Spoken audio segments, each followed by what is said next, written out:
Welcome to Heartbreak and Hope with Pat Barbarito, the show that explores how to build up or break down any relationship with confidence, clarity, and compassion.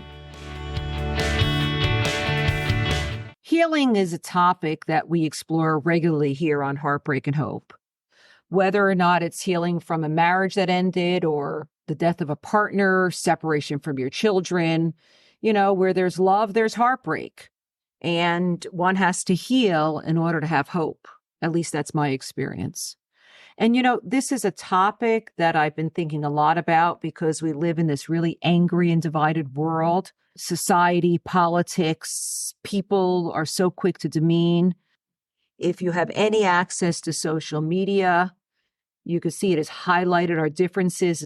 We know a lot about family disruption, breakups of marriages, tragedy. And it's in front of us every time we pick up our phone, right? We've all seen, particularly the last 5-6 years, families, friendships split up, ending over politics. And, the one thing I don't think we see is a lot of forgiveness.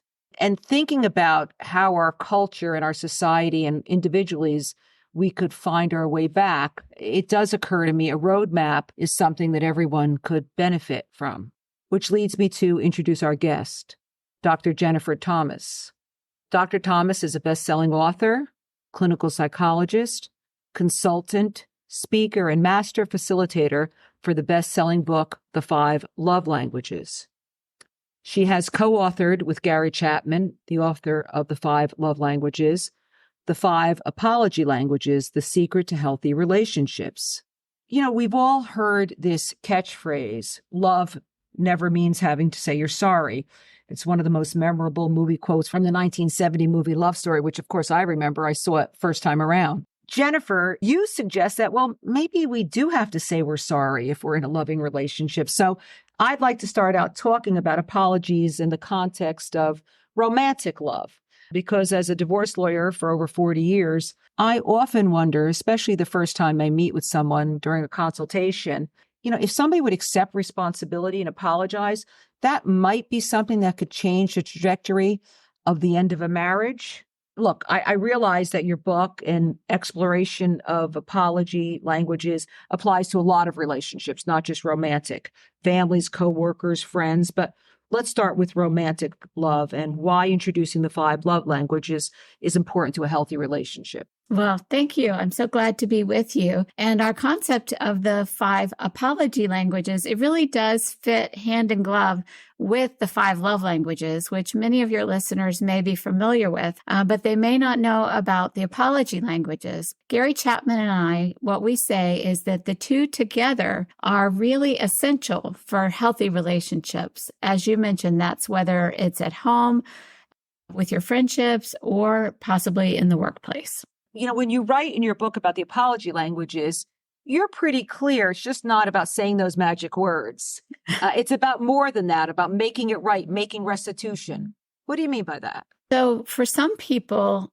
just saying the words, I'm sorry, or I was wrong, that might be enough. But for other people, they think, hey, talk is cheap. I'm going to watch your actions and determine your sincerity from that. And so for them, they're looking to see if you're willing to make amends or see if you're going to change your behavior or do something else in order to earn their forgiveness and try to restore their trust in you. Also, our body language is very important. We could talk at some length about the mistakes people make and the bad apologies that are out there. Oh, give me some examples of those. Well, my biggest pet peeve is when people say, use the word if you were offended, if I made a mistake. Those all take away from what you're trying to say. And actually, they make it a non-apology. Also, I can't stand the words to the extent that you were offended, I apologize.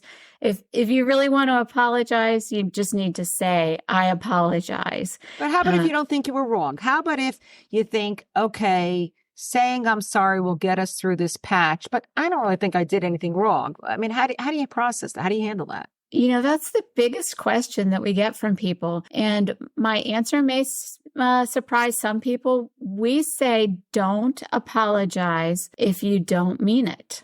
So that's a big mistake people make, is apologizing, trying to be the nice person, trying to create peace at any price, but it's going to backfire. You're not going to sound sincere, and you're going to be angry in the long run that you lowered yourself in some way to do that. I don't think we have to be in people's face. We don't have to get combative about it and refuse to apologize. There are some ways that I can go into that you can finesse it and try to get to what the person is upset about and how you can move forward with them without using words that are not true to how you see the situation. So part of an apology, and I want to get into this, I thought this was interesting in your book, is about your own self-respect and self-healing.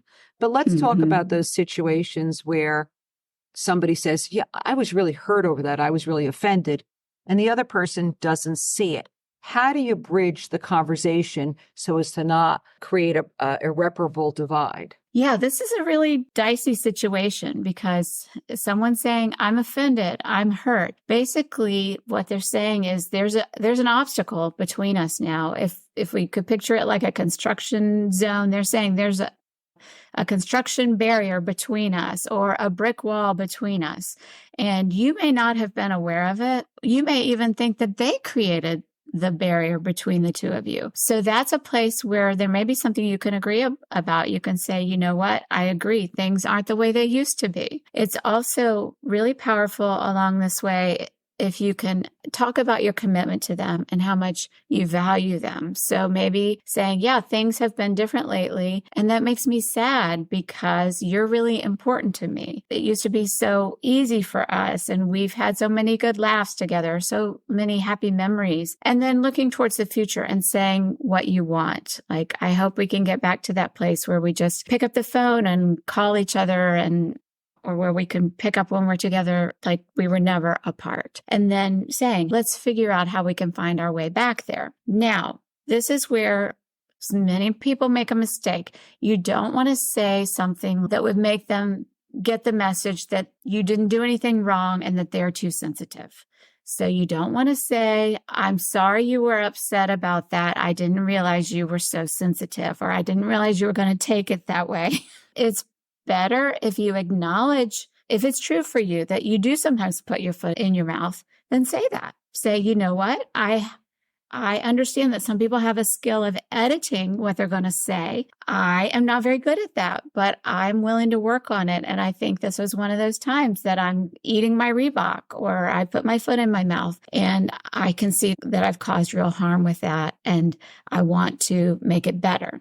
And then this is where our 5 apology languages come in, because the new piece that we bring to the table is we don't believe that one apology fits all. We believe that for everyone, their parent or their teacher taught them some script for what counts for a real apology. And the challenge is we grow up and the apology we offer may not be what the other person is looking for. And so in the 5 apology languages, we're teaching people how to match up what we're offering with what the other person is waiting for. Just like in the 5 love languages, how people are offering love, but it may not be what counts for the other person. So what I hear you saying, and I don't want to oversimplify it because it is a complex issue, is communication could salvage most situations. Isn't it amazing how on a national level, on a personal level, on a familial level, if we had the skill to just literally be honest and open and vulnerable with each other, so much is cleared up. And it's not complicated. So what you're saying is, even if you don't say the right words, I'm sorry or whatever, if you open up your heart, I love you, I'm committed to this relationship, I didn't learn that growing up, I'm trying to learn better. It does, isn't it amazing how it does clear up so much? You know, I don't know about you, but I've had the experience again over the last 5 years with friends, seeing the world very differently than I do. What I've tried to do, and I haven't been great at it, instead of immediately judging and shutting down or getting angry, I've tried to listen a little bit because it removes a lot of the anger. When you remove a lot of the anger, you bridge a relationship. So that's what it sounds like you're talking about, just communication. But, you know, one of the things when I read your work, you talk about when people do the same thing over and over, how do we avoid making a mistake, having an apology, in a vicious cycle? How do we do that? That brings us back to the apology languages, because the first two are really about words. They are saying I'm sorry and saying I was wrong. But if we keep doing it, then our words are meaningless. So the next couple are really about actions. Our third apology language is making amends. Our fourth one we call preventing a reoccurrence. And that is letting the person know what you're going to change so that you won't wind up in the same spot again next time. And for some people, unless you include that part of the plan, they're going to feel like you haven't even apologized to them.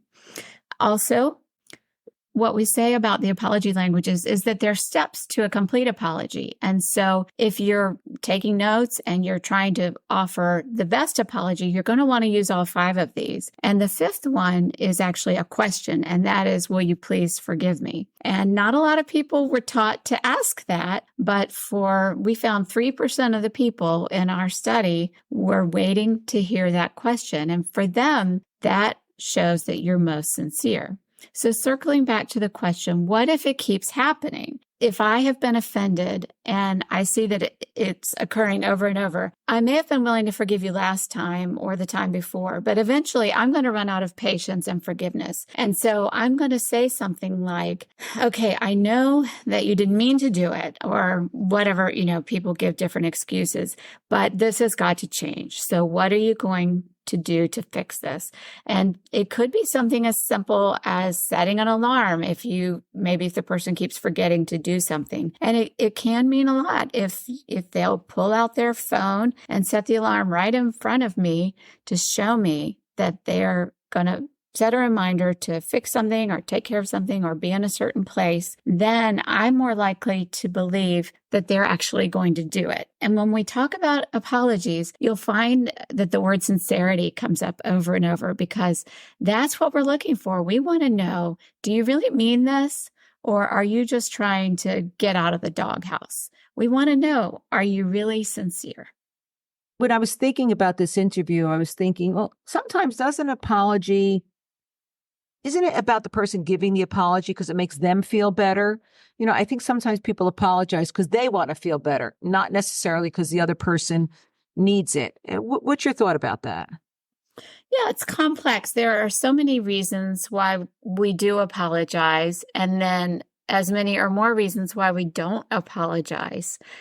And I think it's really important that we look at those and check ourselves to see, are we holding back? Are we apologizing too often? Like, that can be sort of a female disease of over apologizing. And we have a section on that problem. I think as women, sometimes we give away our power, and it's important to stop and to ask, am I saying I'm sorry at a time when someone else wouldn't do that? And if so, stop and think, well, is there a different word that would work, or would no words be best in this situation? So are there some things that happen in a relationship, some events that just you can't apologize away? One of the things I see, infidelity. I have seen marriages survive that. I have seen marriages not survive that. No matter what, however, they're not going to survive it if there's not a conversation. But are there some issues that just can't be apologized for? Yeah, that's a huge one. As a psychologist who has been in private practice, I have a lot to say about infidelity. I think it is disrespectful of your partner. It's also a theft in some ways of spending your time and your money on a different person. And so it is a very heavy offense to deal with, and a big hole to be able to pull yourselves out of.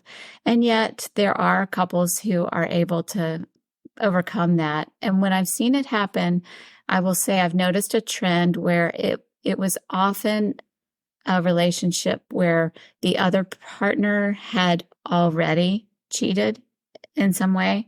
And so they didn't feel that they could hold on to unforgiveness. They felt that they were as bad or to be judged or they for it. owed it to the other person. They to owed say, it to the other I got person. one pass, you get another, which isn't necessarily the way it should work. Right. Yep. And so they were willing to move on. I hope to be able to say that then neither side cheated again, but unfortunately, sometimes one party did continue to cheat. I like the happily ever after situations, but it's not always the case. I think infidelity may be a sign of some dissatisfaction or personality issues that we have to dig down and really get at the root of and not put a Band-Aid on it. And to your point, Pat, we shouldn't just try to slap an apology on it because deeper work needs to be done. So let's talk about the 5 apology languages and let's integrate when deeper work needs to be done. And if you could go through those for our audience and explain the differences, because they're subtle, the differences. Yes, they are. So if you would. Okay, so starting from the top, and where I like to start is before the 5, the best lead-in for any apology I have found is the phrase, I apologize. This lets the other person know that you're not trying to defend yourself, but that an apology is forthcoming. So that's like the vanilla base that we're going to build upon. Then the first apology language is I'm sorry. And this is expressing regret for what you've done, or in some cases, what you failed to do. And with this, you want to be specific and you're talking about the emotional cost of what you've done. So I consider this to be the heart part of the apology, or the feelings. So trying to get at what emotions did you cause by this offense. So if you failed to show up for something, here you're going to talk about, well, in doing that, what emotions did I cause in the other person? Oh, you were probably very worried about me, and I may have frustrated you because you couldn't do what you were planning to do. So talking about their feelings. And for all of these, you want to stay with them and their experience. You don't want to shift the spotlight to yourself. Moving on, our second apology language is saying I was wrong. And with this, you're accepting responsibility for what you did or possibly what you didn't do that you had promised to do. And this one is the most like a courtroom. And what I like to say is we're pleading guilty here, folks. And if you're pleading guilty, that means no ifs, ands, or buts allowed. So let's talk about those 2, the I'm sorry, the expressing regret, and accepting responsibility. When I was reading your book, it occurred to me that if you're going to apologize, either one of those 2 ways, you really need to know your partner, because let me give you an example. Mm-hmm. Something may be hurtful to me because of my history, because of my background, that might not be hurtful to 90% of the population. For example, I have a thing about being on time. Somebody calling when they say they're going to call, somebody showing up when they say they were going to show up. Now, this isn't a therapy session, but if you went back 60-something years of my life, you'd understand why. Mm-hmm. But to somebody else, a call 5 or 10 minutes late or showing up 15 minutes late may be a no big deal.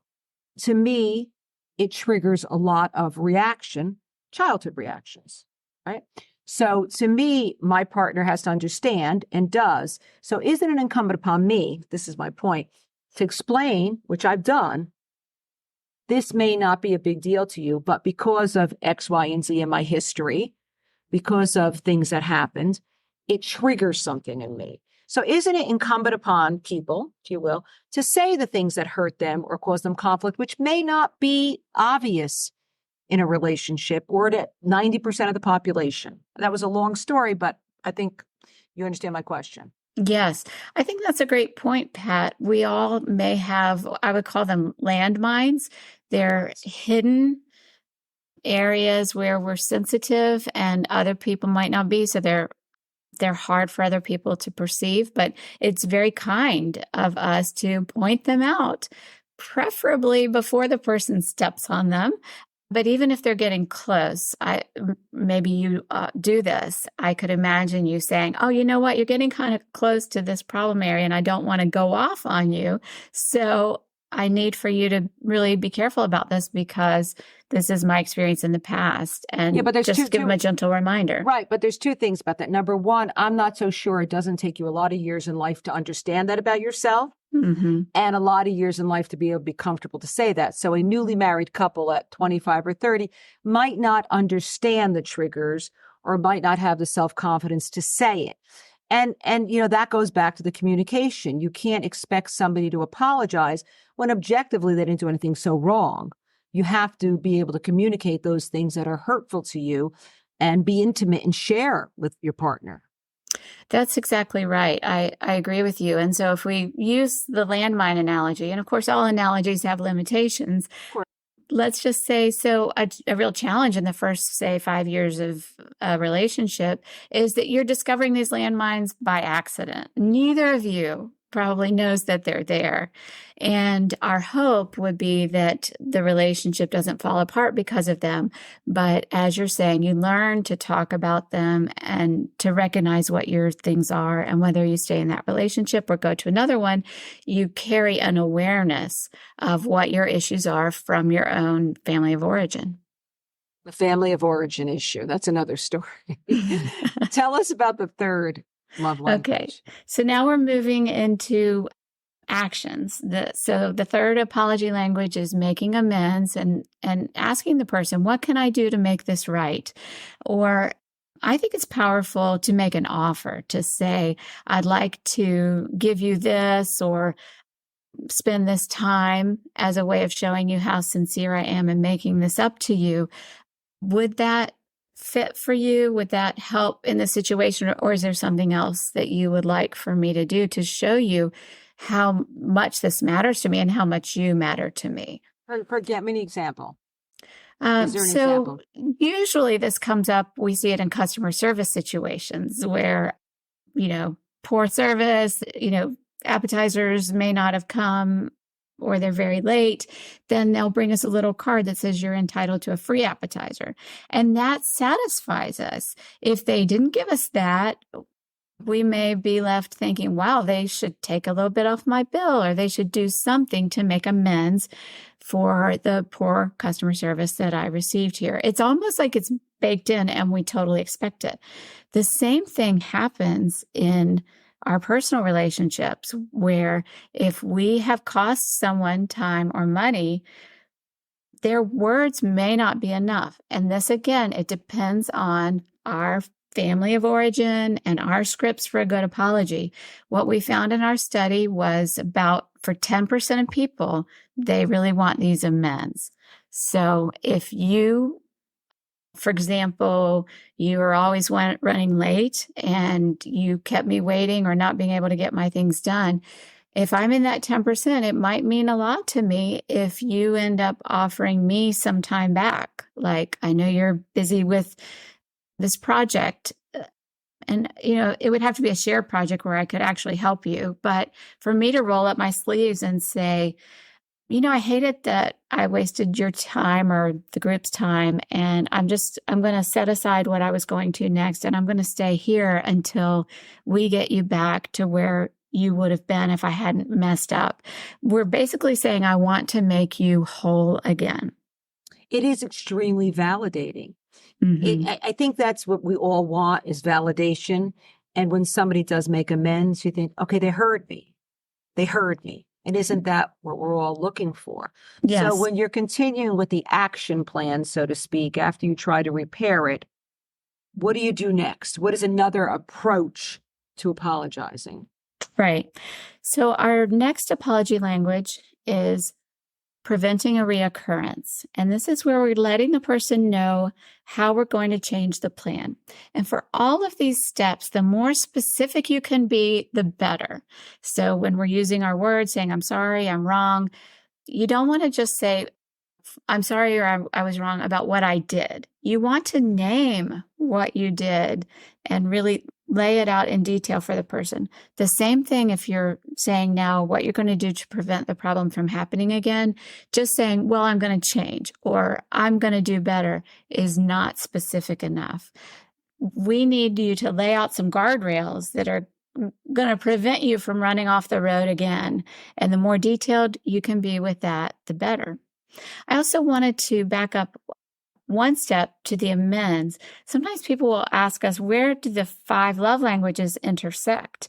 And it's actually in the amends.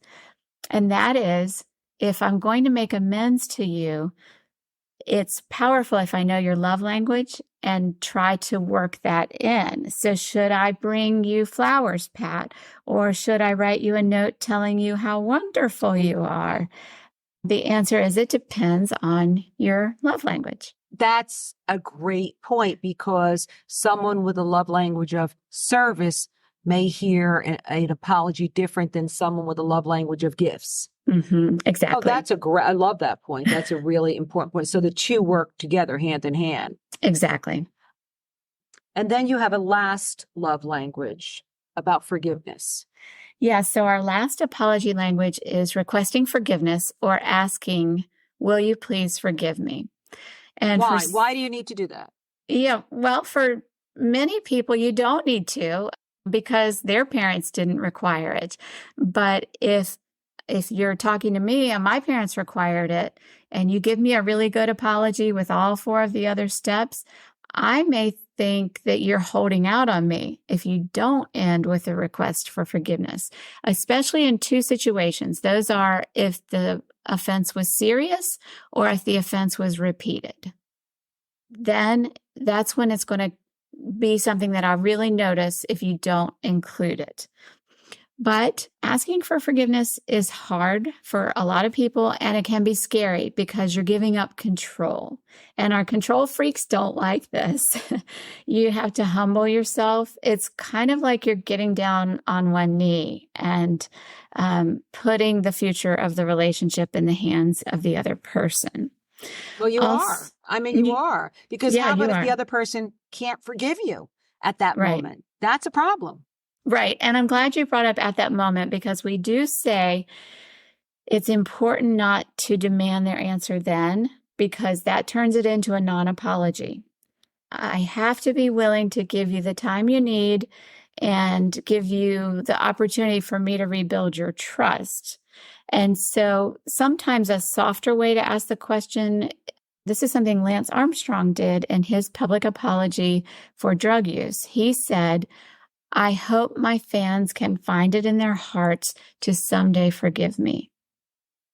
That's a much better request than forgive me. Because forgive it me now. Sounds so, I don't know, it just sounds unreasonable to say, I've done all these things, now it's your turn to forgive. You need to make it right for what I did wrong. Mm-hmm. Oh, I like that. I like that. I hope you could find it within yourself to forgive me. Yeah. And ultimately, if we look at, okay, well, now we've got these 5 apology languages. What do apologies do? What is forgiveness? These are the big questions that I like to talk with people about.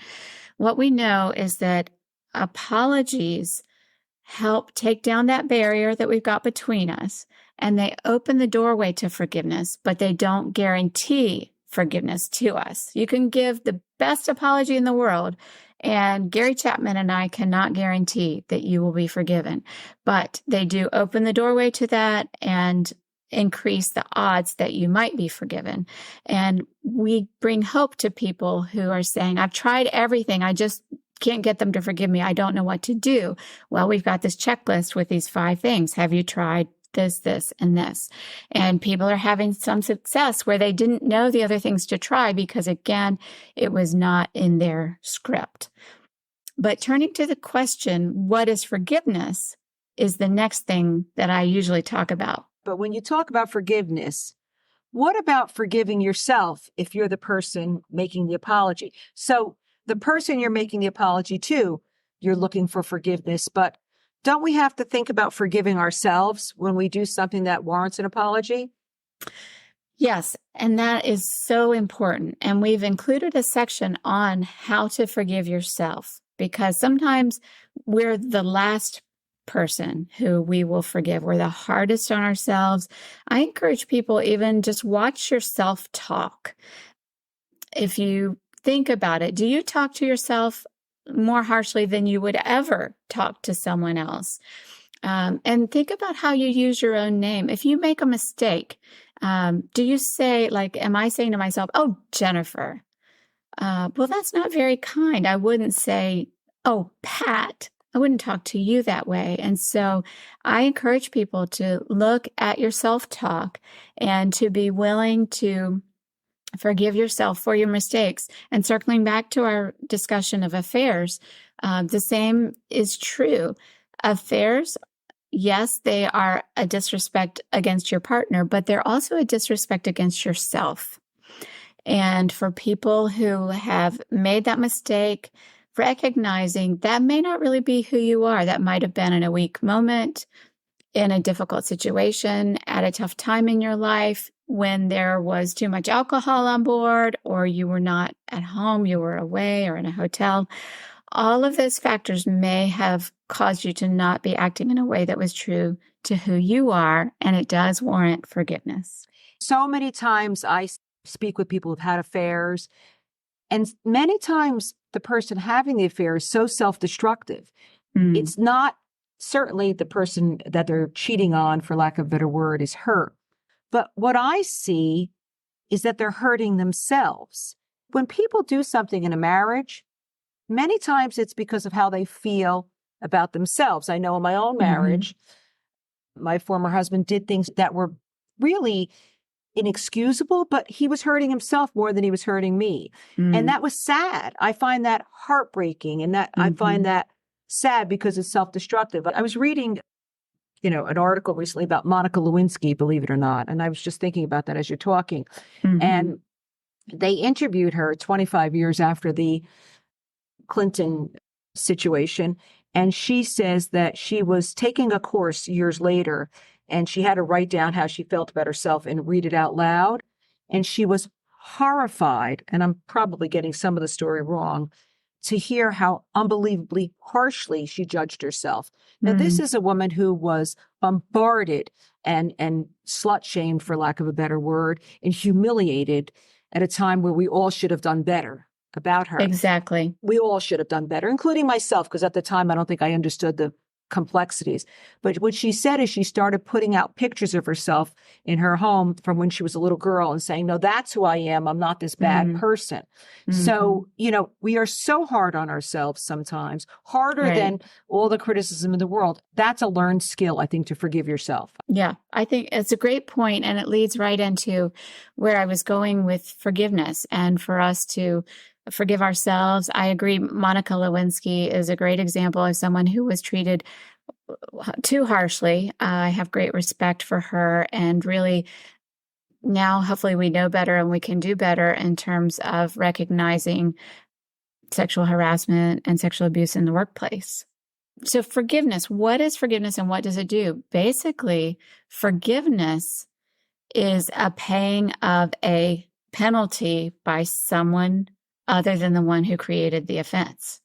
It's saying, I'm going to take the burden of what was done and I'm going to carry it myself. And I'm not going to keep throwing it up in your face. So when we forgive someone, that's the real challenge, is we're saying, I'm not going to keep reminding you of what you did. I'm going to carry it quietly and give you grace or forgiveness for it. And to agree to do that is a generous act. We don't have to do it. And one of the messages that I like to share is I don't want people to feel pressured to forgive, because really you're taking on something that really is the other person's burden to carry, the one who made the mistake or who was offensive. And if there is any pressure to be given, I'd like for there to be more pressure for better apologies to be given. I'd like for us to not be skating by with this, if I was offensive or if I offended anyone. I'd like to hear some really heartfelt apologies that accept responsibility without blaming, excusing, or denying what the person has done. So why is it so hard for people to admit when they're wrong? I mean, it's, it's sort of simple. I'm sorry. Let me take responsibility. But it really is hard for people to admit when they're wrong. Why is that? Well, I think it's because of the stakes. The stakes can be high. And not only in terms of the external world and, legal or other consequences, keeping our jobs, keeping our relationships, but even our internal stakes. If I admit that I'm a cheater or a fraudster, then I have to grapple within myself with that's not who I want to be. That's not who I was raised to be. I'm very ashamed of that. And so I think it's our inner sense of shame that makes us try to hide and deny our mistakes.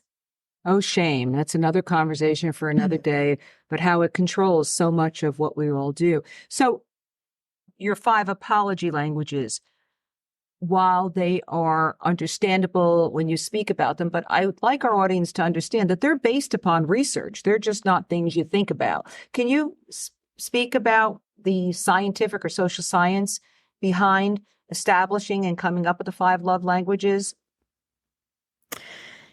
For both the apology languages and the love languages, they came from us saying, this is interesting. I wonder what it is that people are really waiting to receive. So if we turn to apology languages, what are the things that people really want to hear in order to believe that people are sincerely sorry and that their remorse is genuine? And I had a few, like 3 or 4 pieces that I had already picked up from my own reading of the literature on apologies and forgiveness. But Gary Chapman and I decided to do a survey among his readers, and we asked people, when you hear a really good apology, what is included? And when you hear a terrible apology, what's wrong with it? What's missing? And we found that their answers fell into 5 categories. Now, I promise we weren't looking for 5, although, Gary Chapman really likes that number. And so we took those 5 and we created this apology language profile, which people can find on my website under the resources tab. People can go there and take the apology language profile for free. And the reason we make it free is that we want people to have this tool for being able to talk with the people who they see every day, whether at work or at home, about, well, I'm going to inevitably make mistakes. I do it every day. So when I'm in the doghouse, what are the words that are going to show you how sincere I am in my apology? And then I encourage people, after they've taken the profile and they've gotten their primary apology language, to post the results somewhere where they can go back and make sure, if they're apologizing, that they don't leave out that one, because it's the most important for that person in their life. So we've been talking a lot about apologies in the context of romantic relationships, but many times an apology arises in the context of a sister, brother, sibling, in-laws. And so are the 5 apology languages similar, or can we just extend them to apply to family members and friends? Yeah, the 2 concepts fit together like a hand in a glove, and they are direct images of each other, and they apply in every relationship that we have. So we know if we're living, breathing, and speaking, we are offending people and we are letting them down. Wow. And so we're going to need these tools. And what Gary Chapman said as our apology book was first being released, he said, Jennifer, you brought me this concept of apology languages, and I didn't realize I needed it, but I do, because the love languages help us keep our love tank full, but the love tank is going to be empty again if we don't have a way of handling our offenses. And so the 2 concepts stand on equal footing as the 2 essentials for keeping any relationship happy, healthy, and productive. Sometimes, though, in a family relationship or a friend relationship, not a business, we're going to talk about that in a little while, sometimes there is an offense, and candidly, there's nothing to do about it. You don't want to apologize because even though you offended the person, you don't want to change how you approached it. And in those situations, do you just accept, well, I own what I said, and if the consequence is it damages the relationship, so be it? Because there are times where we offend somebody and we know it's offensive, but we need to speak our mind. I'm glad you raised this question. When I was working on our latest book, which is called Making Things Right at Work, our publisher asked me to make a flow chart when we should and should not apologize. And I gave it a lot of thought, and what I came up with, I'll just describe briefly, is if you would do the same thing, if you had it to do over again, then you're not talking about apologizing or not. You're in the camp of wanting to show them that you care about them, you value the relationship. You can still validate their feelings, but you're not in apology territory at that time. And so a helpful phrase that you can use to navigate your way through without further upsetting them is saying what you wish. And so you can let the person know, just using wish in different variations can sometimes calm things down. Something like, I wish I had a different answer for you. I wish this weren't coming between us. You could shift then to I want you to know how much I respect you. I want you to know how smart I think you are. And I want us to continue to be able to talk this through. I'm not going anywhere. I hope you're not going anywhere, but I can see that we're at an impasse. And let's figure out how we can navigate through this. So you lead us right to the next topic I want to discuss, Jennifer. You've authored a book with Gary Chapman and Paul White, Making Things Right at Work. And in that, you discuss resolving conflict, creating teamwork, and building trust. And in our discussion, preparing for in anticipation of today, I had mentioned to you that I heard about this book through my daughter, who's the director of a nursing home. And there's hundreds of employees, and naturally there are conflicts. So in an attempt to educate people about communication with people that are different from you, perhaps from different cultural backgrounds, different ages, this book was suggested to many of the employees as part of their leadership, as a way to better communicate. So let's start right away with, you write in the beginning of that book why conflict happens in the workplace. And we know why conflict happens in a romantic or personal relationship or even with familial relationship, but why does it happen in the workplace? We're there to work, we're there to do a job, we're there to make a living, to support our families. And yet the workplace is just full of conflict. Why? Well, it's got all the challenges of any other relationship, which is personality differences. And unless it's a sibling relationship, we grew up with different parents and different teachers, which can vary with siblings. But on top of that, I find things that increase stress are time pressure, financial pressure, pressure from bosses. All of those things can make the workplace feel more like a pressure cooker. And so if you have people whose personalities may be like, you've got some type A's over here, and you've got maybe some people who work more slowly and methodically, and then you bring in the pressure of deadlines and maybe changing market conditions and the threat of being outperformed by the competition, then that's going to make the underlying personality differences more pronounced. So our type A's may begin to yell at our slow and methodical workers, and that's going to make them underperform because they don't perform as well under stress. And so it's very important for us to work with our teams and to help them be able to understand each other's personalities and be able to work in a way that takes into account the different stressors that are impacting the work teams, and also try to eliminate things that are detracting from the team's level of trust and focus. And we break down one thing in the book under trust that I really don't hear people talking about much, but that's attributions and the bad habit people have of assigning negative motives to others. And that is one of the biggest things that I see that's a problem in any kind of relationship where we say, well, she's just trying to do this or that. Trying to is a red flag that means you're probably going to hear a negative attribution here. So what is if you think, well, they're trying to triangulate or get ahead at this person's expense, they are trying to. So how do you put a positive spin on that?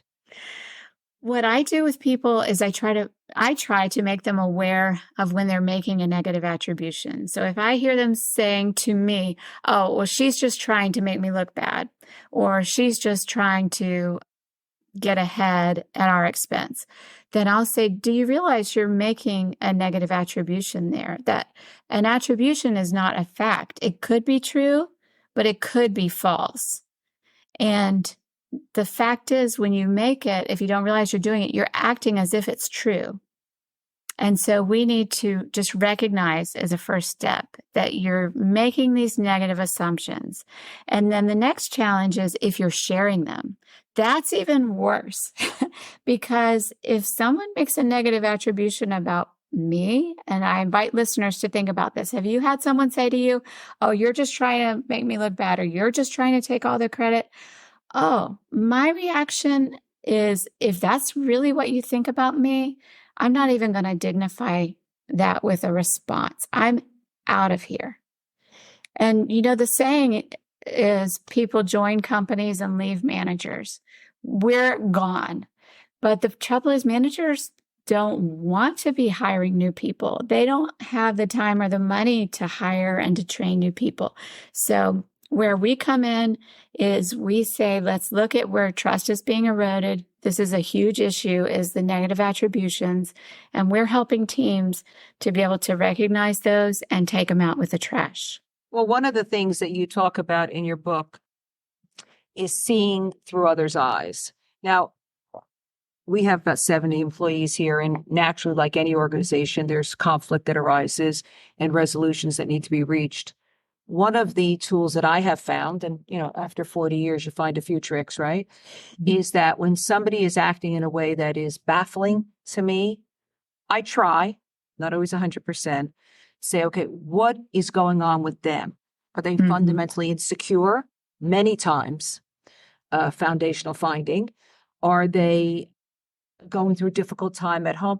Usually something is going on that's about them and not you.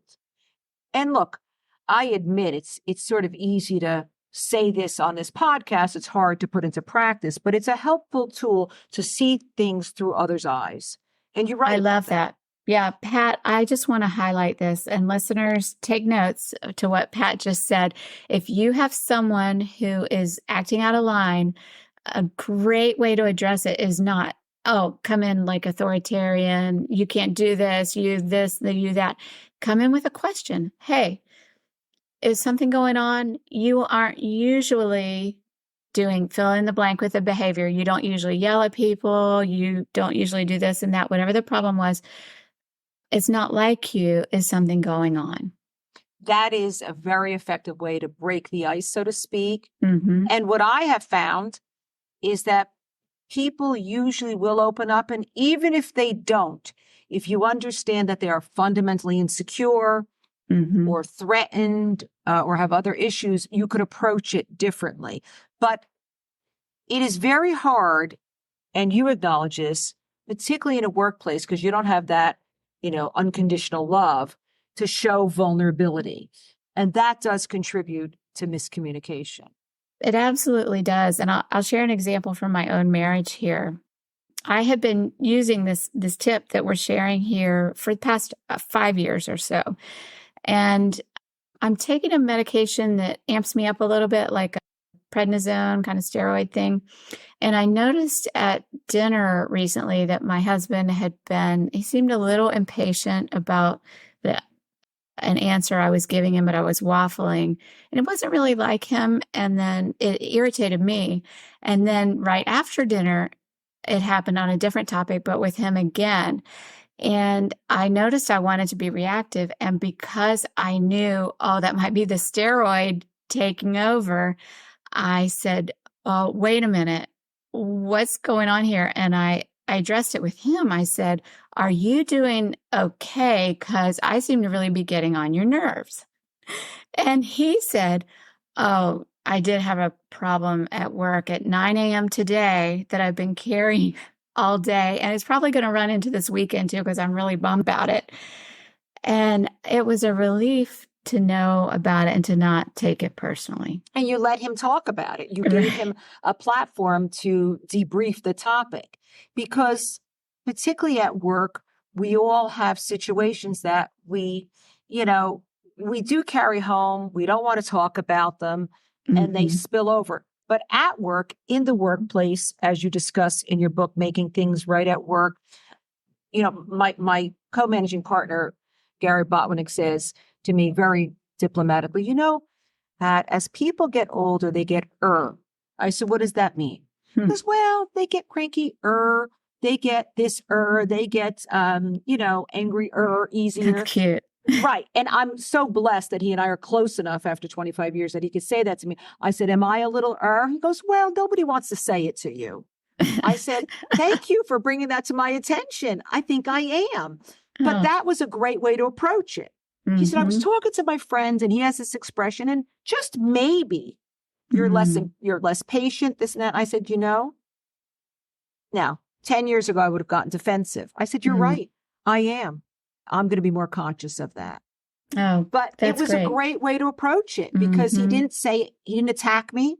He didn't get angry at me. He just said, just be mindful. And I said to him, I'm so fortunate that we have a relationship where you could say that to me and I could hear you, because that's not been always how I've been. So that's just an example. Yeah, that's a great example of good communication, where you can hear it, and whether you agree or not, you can say, you know what, I'll think that over. And in this case, you did agree with it. And I've got 3 kids, 2 grown, 1 still in high school. And I'm going to tell you what, one thing I've seen over and over is teenagers know everything. I can't tell them a thing. And so I'm trying to coach my youngest through this phase. And, he's really getting on his nerves of his older siblings, because they don't remember that they were the same way. And they were telling him to stop doing something and he was annoying or whatever. And I knew he was going to come back at him defensively. And I said, you know what, buddy, just say, you might have a point and I'll think about it. Can you do that? It just diffuses, doesn't it? Diffuses all when you say to somebody, geez, I have to own that you might have a point, it literally takes the air out of the room and everybody calms down. And it's a simple statement in the workplace, in a sibling place, and at work. But, I think at work, what happens is, because we don't have that foundational, unconditional love or history sometimes, or familial ties, vulnerability becomes terrifying, and people you don't think are vulnerable are. I read this week in the Wall Street Journal that an article about a 46-year-old employee who was working late, happy life, girlfriend, but was unbelievably in one of his work cycles and tragically jumped out of a window and killed himself. And I read, I was, oh my God, this is horrible. But something just snapped. And I thought, how tragic was it?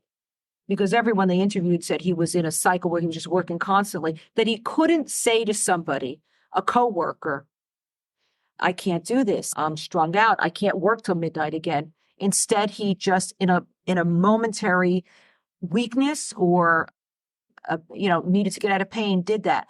And I thought, geez, if we could all be a little more vulnerable at work and share when we are needing, to make things right and communicate better, it would be a better place, because it's not an uncommon occurrence, tragically. That's right. And while we're touching on suicide, which is such an important topic, I want to give a plug to the new suicide hotline number, which is 988.